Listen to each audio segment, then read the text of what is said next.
Today on Locked On Canadiens, the Habs lose to the Islanders and the Rocket are doing some amazing things. We're going to talk about that and some draft scenarios in just one moment here on Locked On Canadiens. Locked On Canadiens, your daily podcast on the Montreal Canadiens, part of the Locked On Podcast Network, your team every day.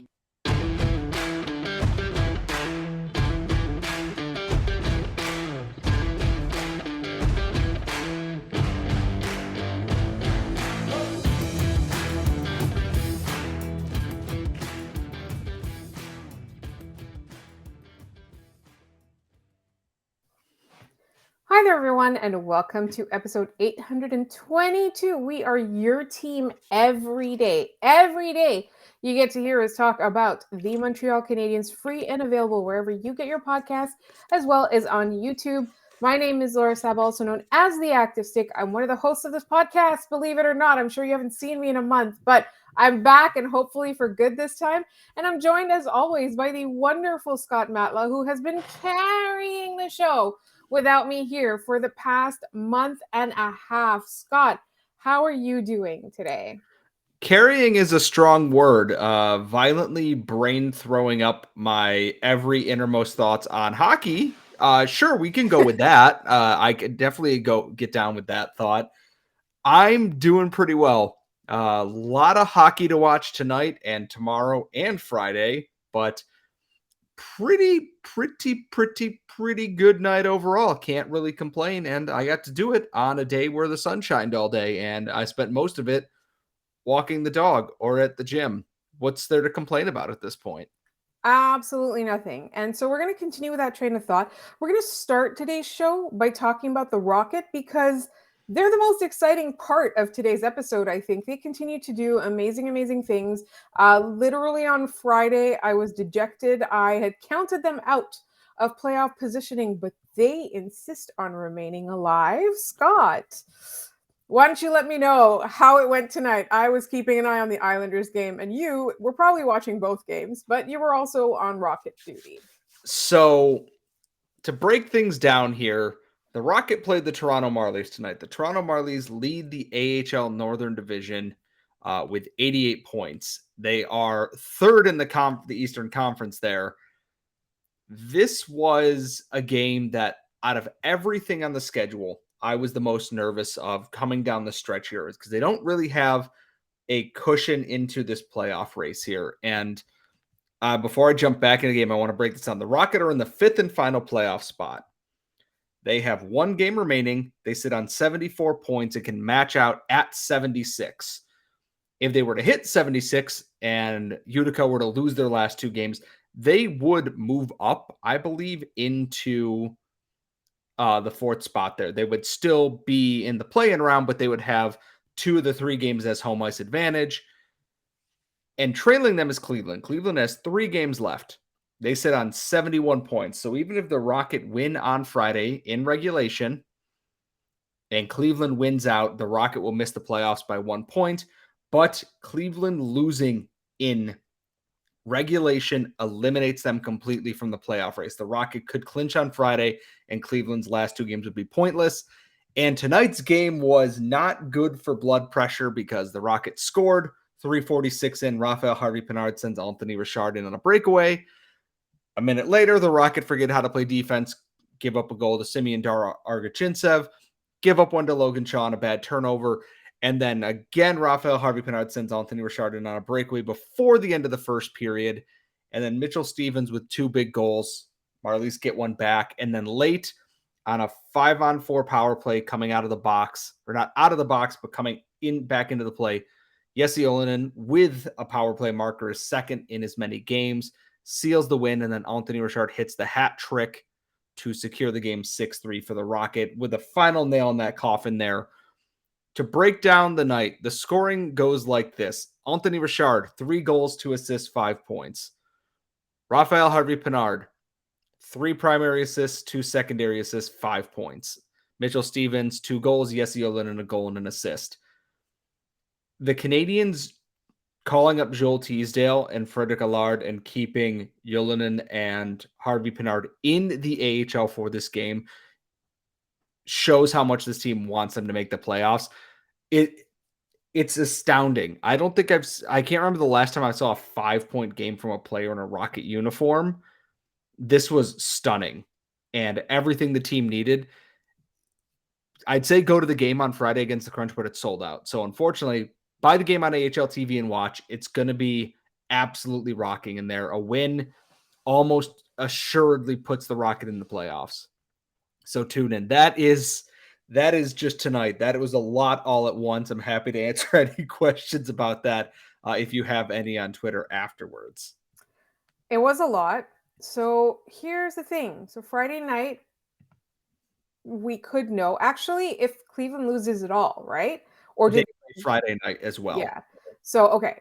So we'll know as early as Friday night Yes. if the Rocket make the playoff. It's just like what a turnaround, right? They struggled through the gate at the beginning of the season.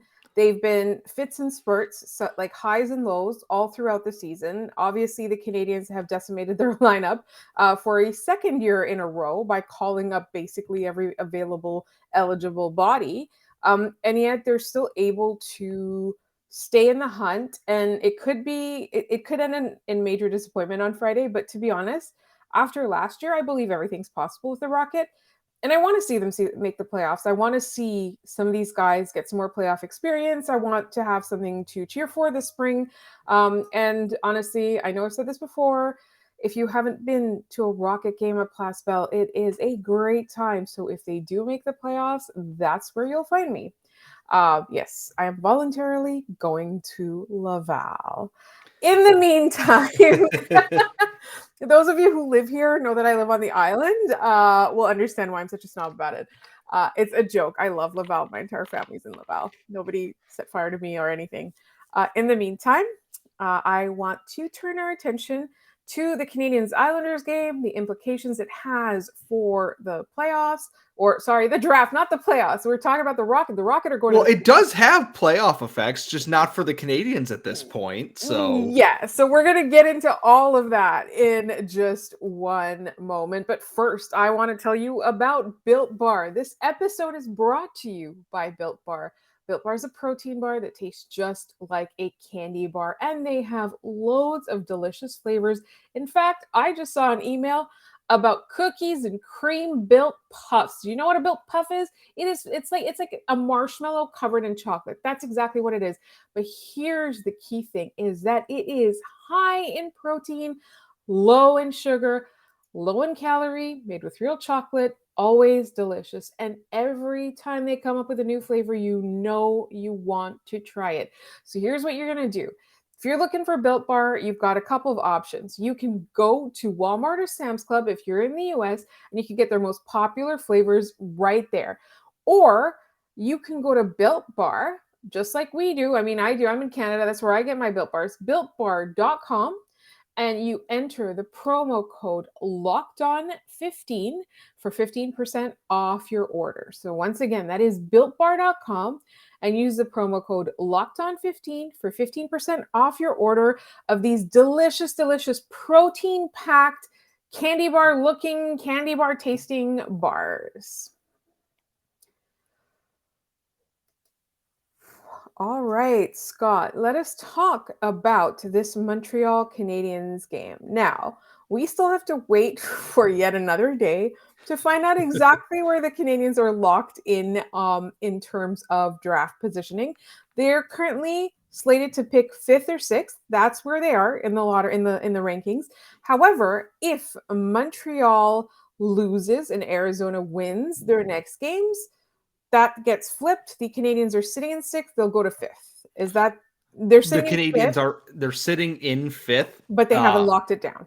They have not locked it down. Because Arizona winning at any point this week would have been huge because it wouldn't have allowed the Canadiens to pick any higher than 5th. So we are currently rooting for Arizona to win tomorrow night.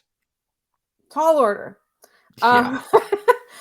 In the meantime, obviously, this Canadiens game was the same as pretty much almost all the Canadiens game where Samuel Montembeault tried his best. God love him.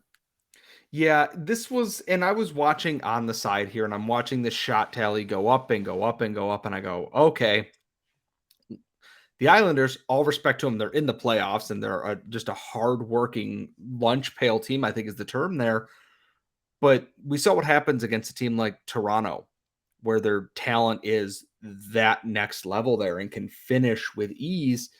And Monty never really had a chance. And tonight, I thought he was about as good as you could hope in this game.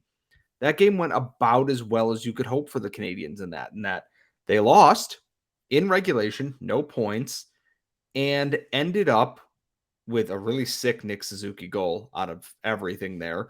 Rem Pitlick had a nice goal, and they lost. And Samuel Montembeault played really, really well.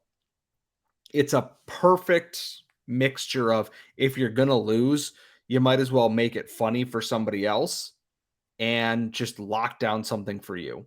And that was, I got to say, it stinks. Maybe they'll go out on a win against the Bruins tomorrow, but if you're going to go out, you might as well go out with the biggest moral victory you can get, I guess. And here's the thing, like, I used to make fun of moral victories, but honestly, the last couple of seasons have taught me that sometimes there is such a thing as a moral victory. Now, it's a tall order. Like, the Bruins are the best team in the league right now in terms of standings. That's something that at the beginning of the year, I would not have expected, to be honest. I didn't think, I knew you can't count the Bruins out. That's something that you can never do because they will come back to bite you, especially if you're a Habs fan. They find a way. It is like they're literally evil always wins. That's how it works. And the Bruins are evil. And so I don't know. Like I feel like if they even put up if they put up a fight and it's not too much of a circus with injuries and insane things to basically dominate the discourse until the playoffs start, that would make me happy. In the meantime, I did want to talk about Nick Suzuki's goal, and I did want to talk about Nick Suzuki as a whole. He seems to be generally indestructible, but also not completely infallible. I mean, he's clearly playing all the games, but you can tell you could tell for large portions of the season, he was playing with some sort of injury. He was playing through something. I guess that's the way I should put it. He was playing through some stuff. He had mentioned that too, is that he's banged up a little bit, but nothing that's going to stop him from playing games. And I think that's it's honorable in a way in that, he doesn't want to let his teammates down. He is the captain. He wants to play if he's able to. On the other side of things, I look at that and go, well, if you're hurt, there's really no reason to play any games this season here. But his Golden Knights shorthanded was absolutely redonkulous. He becomes the first player since Stefan Richer to, I believe, have 45 assists and 25 goals, if I read that correctly, or 20 goals. And either way, whatever Nick Suzuki's been doing this year has been really impressive, and he's doing it without much help the back half of this season. He was at one point potentially the only real NHL center they had on the roster, and he's just out there making things happen. And next year, God willing, knock on wood, knock on whatever it is, with a healthy team, you're going to watch those points go up even more when he gets some support. For a first year with Nick Suzuki as captain, a lot of people like he's young, shouldn't have gone to Brendan Gallagher or Joel Edmondson or Josh Anderson. I think the answer at this point was Nick Suzuki was always the right choice for Canadiens captain. And this has just further reinforced that point. I don't ever want to discuss this again. It doesn't need to be brought up again. He is the captain of this team, and he's showing why. I just want to bring up one point, though.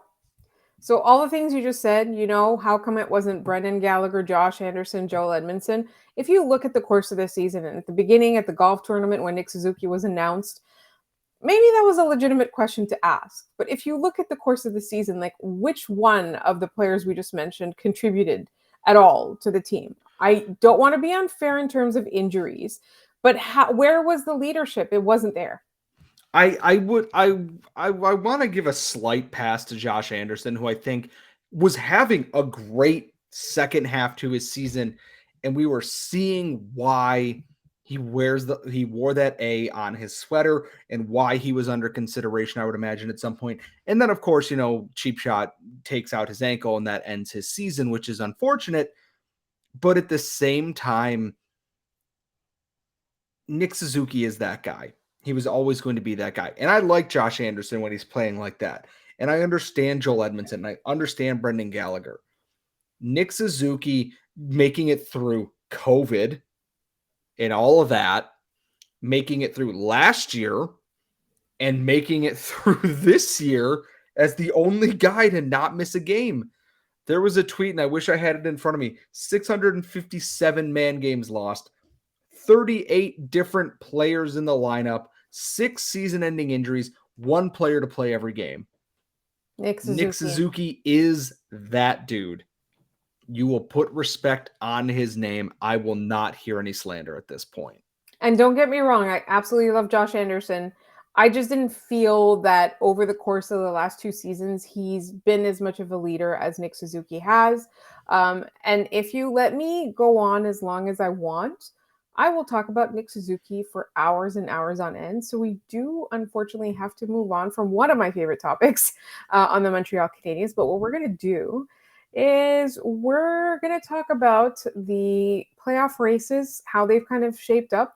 We're going to take the opportunity to make fun of a team that I always enjoy making fun of in just one moment. But first, this episode is brought to you by Gametime. How often do you find out an artist you love is coming to town and you fear that you've missed the boat on buying tickets, just like I always do, and then you get into a mad scramble to get your hands on some tickets? This happens to me all the time. It happens to me with stand-up comics a lot for whatever reason. I never find out they're coming to my city until it's too late, and getting tickets should not be that stressful. It literally should not. So you got to check out Gametime. They've got all the flash deals, and they're so easy to use. Gametime is the place for last-minute ticket deals. You can forget planning months in advance because you're always kicking yourself. You're like, why wasn't I planning this whole time? Why wasn't I stalking this artist on social media trying to find out when they're coming to my city? You don't have to do that. Gametime has deals on tickets right up to the day of the event. You can get exclusive flash deals on tickets for football, basketball, baseball, concerts, comedy, theater, and more. And the Gametime guarantee means you'll always get the best price. If you find tickets in the same section and row for less, Gametime will credit you 110% of the difference. 110% of the difference. So snag the tickets without the stress with Gametime. Download the Gametime app, create an account, and use code LOCKEDONNHL for $20 off your first purchase. Terms apply. Again, create an account and redeem the code LOCKEDONNHL for $20 off. Download Gametime today and get your last-minute tickets, lowest price, guaranteed. You know what else is guaranteed, Scott? The Penguins not being in the playoffs this year? I was hoping you'd bring that up. All right, so Scott pointed this out to me, is that if the Penguins did not lose to the Canadiens this season, I'm they gonna. went 0-3. I was gonna say I want to interject here. If the Penguins did not just lose to the Canadiens this year, if the Penguins did not get swept by the Montreal Canadiens this year, they are comfortably in a playoff spot. I just want to let that one marinate for a little bit. You are a team with 3 likely Hockey Hall of Famers on it. You brought the band back together with that whole Malkin offseason drama and all this other stuff to try and do what the Bruins currently are doing with David Krejci and Patrice Bergeron. I know I'm throwing up in my mouth a little bit here. And all you did, instead of doing anything smart, was you kept your crap goalies, you kept your crap Jeff Carter, you kept your crap GM, and you just didn't do anything. Your big trade was Granlund, Mikael Granlund at the deadline. You needed a actual winger, an actual offensive talent to go and make this push with this core here because you're not sure what the future is going to hold with everyone getting a little bit older there. And you failed. And you failed miserably. You can't be mad at the Habs because they didn't beat the Islanders. They're playing half an AHL lineup, and they've been injured to crap and back for 6 goddamn months. You shouldn't have lost to them in any of these circumstances, and you did. Three times. 3 times. You had a game where you're starting your good goaltender, gave up 4 goals on 7 shots to a team that did not have Cole Caulfield, did not have Juraj Slafkovsky, I believe did not have Josh Anderson at that point, just did not have any of these pieces. And you blew it. Scott, can you remind me again of the trade that they were trying to make that fell through? I just want to hear you say it. I don't know who this reflects more poorly on, the Canucks or the Penguins, and it all depends on who you ask. The Penguins, in all of Ron Hextall's genius, had a trade lined up for JT Miller, which, okay, JT Miller's probably actually a little bit of what that team needed, another offensive spark in the lineup there. I could work around it depending on the value of this, because clearly the Canucks apparently didn't want him, but wanted him, but didn't want 2 first-round picks, allegedly, and Jason Zucker. And it didn't go through. And I've seen both sides of this, is that the Canucks turned it down because they would have to trade Zucker elsewhere because they didn't have the cap for it. And the Penguins didn't want to trade Zucker if he wasn't going to play there, and axed the deal.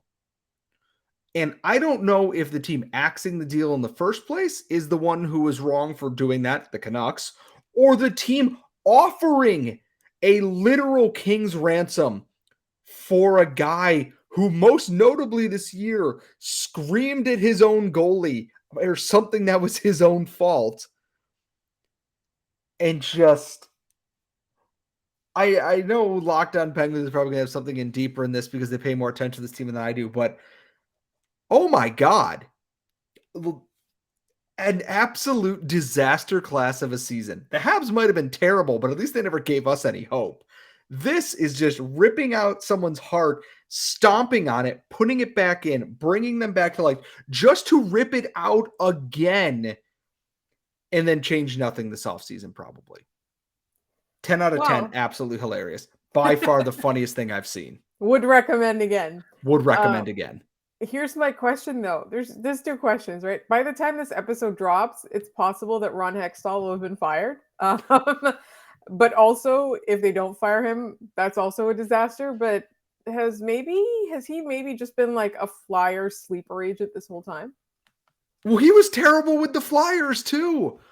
Maybe he's decided to even it out. He's like, all right, well, I couldn't succeed there. I'm just going to take my lack of talent to, I don't even know if I'm going to take my lack of talent to South Pennsylvania.